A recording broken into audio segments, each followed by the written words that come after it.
कार्तिक शमो मासो न कृतेन समम युगम न वेद सदृशम न तीर्थम गंगायाम समम। कार्तिकः प्रवरो मासो वैष्णवं प्रियः सदा कार्तिकम अष्कलम यस्तु भक्त्या सेवते वैष्णवः। आपको अपने YouTube चैनल जय सनातनी में आप सबका एक बार फिर से स्वागत है। सबसे पहले कार्तिक मास की आप सबको हार्दिक शुभकामना। तो चलिए अब हम जुड़ते हैं भगवान विष्णु की प्रिय मास कार्तिक मास में, कार्तिक महात्म्य में। तो आज हम श्रवण करेंगे कार्तिक मास महात्म्य कथा अध्याय 3। इसके पहले हमने श्रवण किया था कार्तिक मास महात्म्य कथा अध्याय 1। उसके बाद हमने श्रवण किया था कार्तिक मास महात्म्य कथा अध्याय 2। तो आज हम श्रवण करेंगे कार्तिक मास महात्म्य कथा 3। आइए हम शुरू करते हैं कार्तिक मास महात्म्य कथा 3।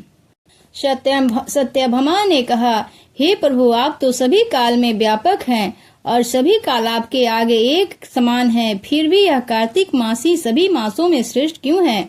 आप सभी तिथियों में एकादशी और सभी मासों में कार्तिक मास को ही अपना प्रिय क्यों कहते हैं? इसका कारण बताइए। श्री कृष्ण जी ने कहा, हे भामिनी, तुमने बहुत अच्छा प्रश्न किया है। मैंने तुम्हें इसका उत्तर देता हूँ, ध्यान पूर्वक सुनो। इसी प्रकार एक बार महाराज बेन के पुत्र राजा पृथु ने प्रश्न के उत्तर में देवर्षि नारद से प्रश्न किया था और जिसका उत्तर देते हुए नारद जी ने उसे कार्तिक मास की महिमा बताते हुए कहा, हे राजन, एक समय शंख नाम का एक राक्षस बहुत बलवान एवं अत्याचारी था। उसके अत्याचारों से तीनों लोकों में त्राही त्राही मच गई। उस शंखासुर ने स्वर्ग में निवास करने वाले देवताओं पर विजय प्राप्त कर इंद्र आदि देवताओं एवं लोकपालों के अधिकारों को छीन लिया। उससे भयभीत होकर समस्त देवता अपने परिवार के सदस्यों के साथ सुमेरु पर्वत पर गुफाओं में बहुत दिनों तक छिपे रहे। तत्पश्चात वे निश्चिंत होकर सुमेरु पर्वत की गुफाओं में आकर रहने लगे।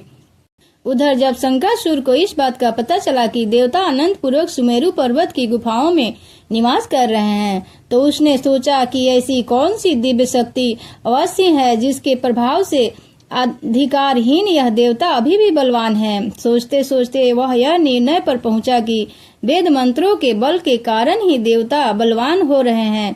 यदि इनसे वेद छीन लिए जाए तो बलहीन हो जाएंगे।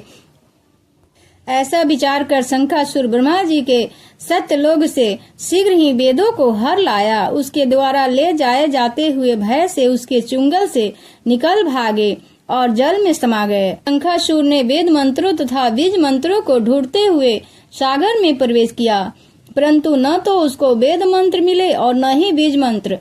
जब शंखासुर सागर से निराश होकर वापस लौटा तो उस समय ब्रह्मा जी पूजा की सामग्री लेकर सभी देवताओं के साथ भगवान विष्णु की शरण में पहुँचे और भगवान को गहरी निद्रा से जगाते हुए गाने बजाने लगे और धूप गंध आदि से बारंबार उनका पूजन करने लगे।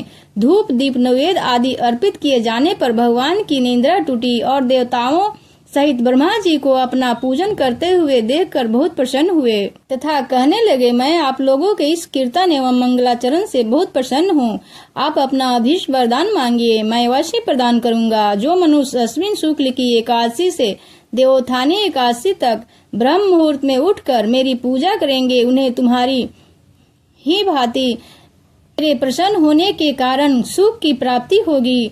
आप लोग जो पाद अर्घ आचमन और जल आदि सामग्री मेरे लिए लाए हैं, वो अनंत गुणों वाली होकर आपका कल्याण करेगी।